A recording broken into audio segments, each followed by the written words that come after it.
Everybody, welcome back with the Purplatypus the name. Welcome to another Metaphor ReFantazio demo video. Today, we're going to be talking about the best early game archetypes for the protagonist. So to preface this, like I said, this is going to be mostly about the protagonist itself. As far as team building, you could use whatever you want, of course, and every single archetype is going to be viable as part of the game. But this is through the eyes of the protagonist, and honestly, because of that, it's mostly going to be through the open world combat system basically here. So let me teleport back to the beginning of the dungeon really quick so we can actually get some monsters. So the very first thing you should notice, if you haven't paid attention to it yet, but so if you come here and look at the classes here, right, you could look at their skills, right, blah blah blah, they all have got skills, of course. But if you go to the protagonist and look at the skills with the protagonist has a unique overworld skill for every single archetype. That is, I mean, it's not going to be per like the upgrades. I don't think those are going to change. You could look here, they're the same as before.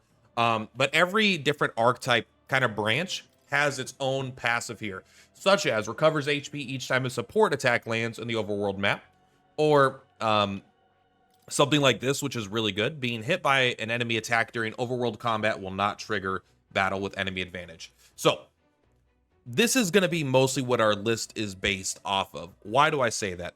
We're going to do a little bit of the other thing as well. But when it comes to in-combat battles, you're basically going to want to, especially boss battles, you're going to want to adjust your team to fit that boss battle and beat it. So it's hard to say there's a best.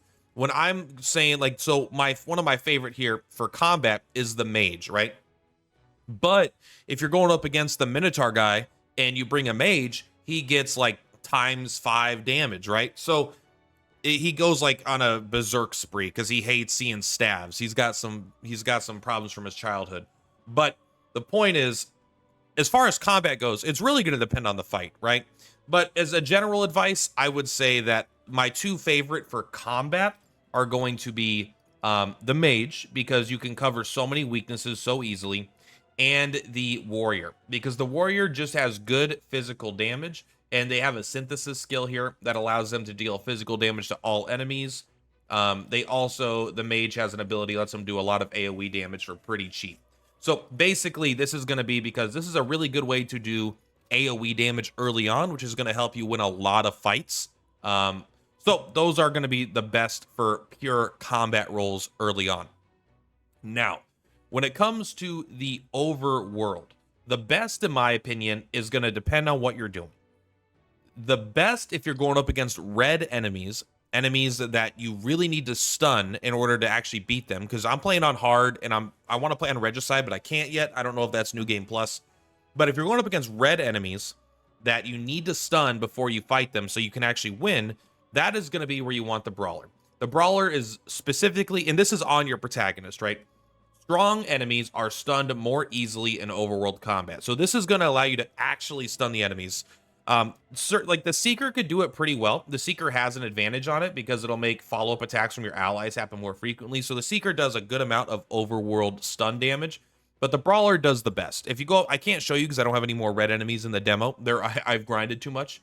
But if an enemy is hard to stun, the Brawler will make that much easier, which is very good. So if you're trying to tackle hard enemies and you need an advantage, you want to use the Brawler. However, if you're just trying to run through an area for whatever reason, you just want to get from point A to point B, and you don't want to get ambushed, that's when you want to use the Warrior. The Warrior specifically prevents ambushes. When being hit by an enemy attack during the overworld, combat will not trigger battle with enemy advantage. So it'll just be an even fair fight. This is the best thing to do if you're trying to Dark Souls run it back to a boss for something, or you're just going through a zone that you shouldn't be in and you accidentally get hit. You're not just going to instantly die.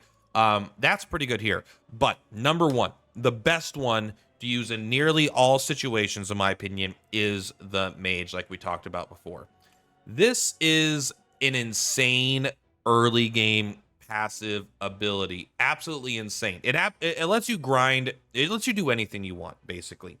In the overworld combat, recovers MP each time an enemy is stunned or defeated. So This recovers MP. MP, at least in the early game, is a premium resource. If you played Persona, you're very probably familiar. In the early game, MP, or whatever it's called, if it's MP there also, is a limited resource. Especially in Persona 5, you have to like make coffee so you could bring it to recover your MP, but it's not like, there's just not MP recovery items everywhere. And that's designed because of the time mechanic. They want to wear you out over time, so you feel like you need to go back and you can't just forever sit in a dungeon. They added this in this game specifically to basically counteract that. This allows you to have infinite MP at all times. All you need to have is an enemy that you can stun or kill. Now, when it comes to stunning enemies, the Mage basically cannot stun red enemies unless you are like attack, dodge, attack. Like you can, but it's a lot of effort. And you might accidentally get hit and then just instantly die. However, yellow enemies, it's okay against. It's not great. The Seeker's better for that. But when it comes to blue enemies, I mean, it's the absolute king, right? Like you're gonna see, sorry, quit yelling so much. Where's these enemies at? It's the Tooth Boys, right? So you're gonna be able to look at enemies like this. So you can see here, I have 176 HP, right? Or MP in the bottom right there. And then if I attack this guy, boom, 177. Oh no, that's only one. It doesn't matter. 178, 179. This is a slow way to gain back your MP.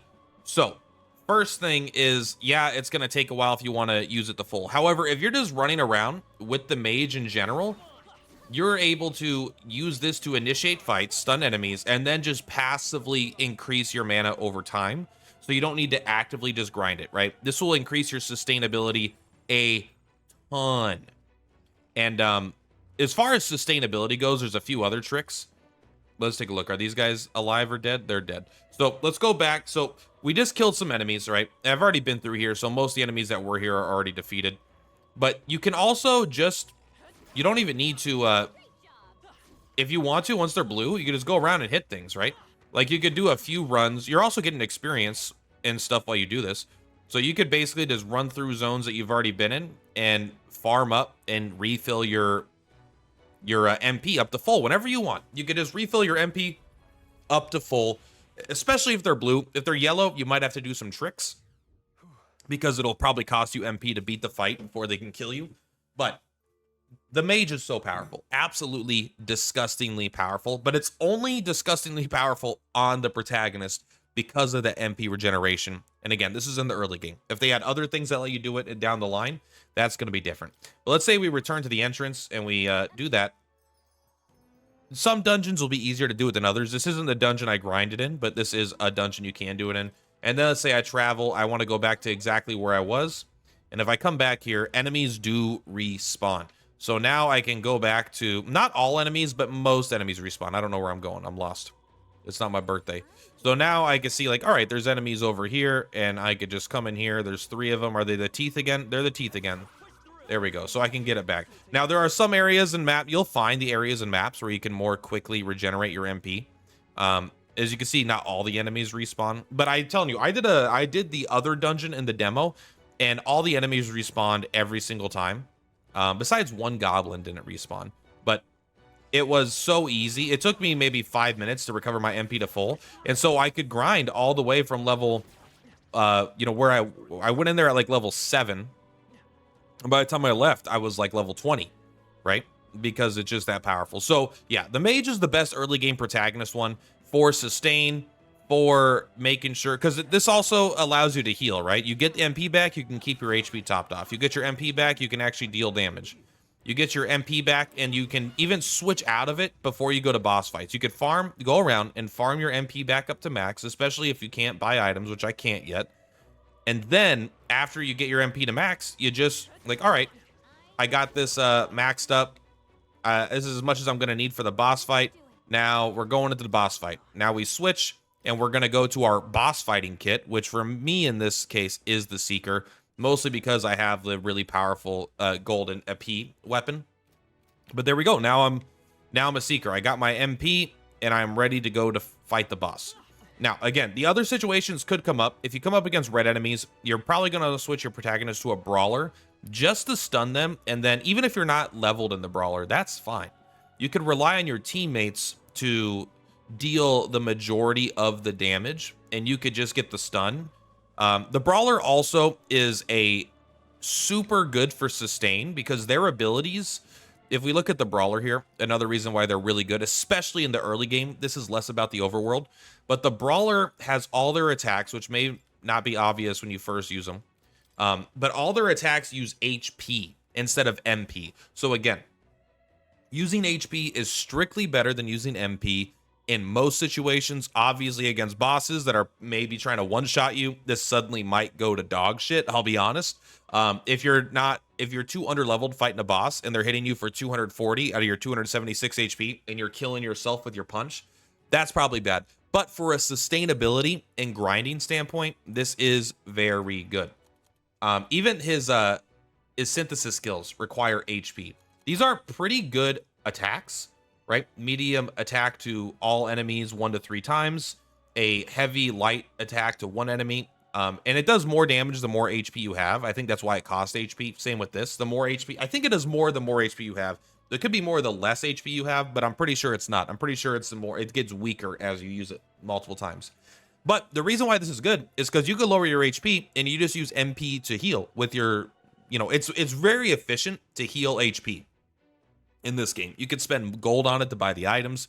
The MP cost is very low compared to the amount of HP you get. So the Brawler is very good for sustain, very good for the red fights. As far as like hard bosses, I'm not yet sold on the Brawler because of the HP cost.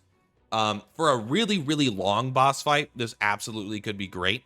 But a lot of the bosses I fight hit you really hard, and you don't want to accidentally get yourself killed by using your HP to do this, but I'm still up in the air about that. So yeah, when it comes to the protagonist, number one is going to be the Mage for the Overworld. There, you have some situational reasons to use the Brawler, use the Warrior.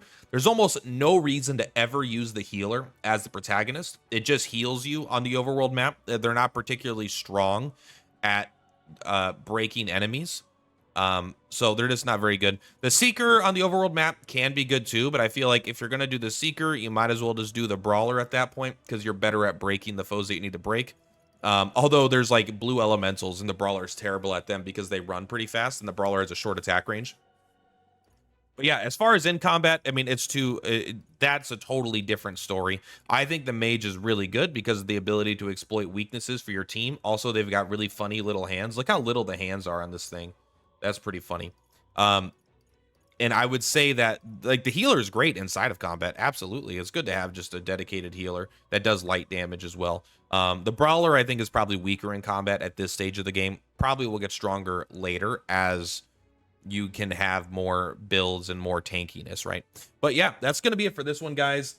Thank you very much. Let me know if you want to see more Metaphor ReFantazio videos. I'm not sure how many of them I'm going to release before the game comes out. I'm near the end of the demo, and I want to keep playing, but I can't right now. You know, I'm at the end of the demo. How dare they time lock my demo? Anyway, much love. Purplatypus is Purplatypus. I'll see you on the flip-flops. Bye!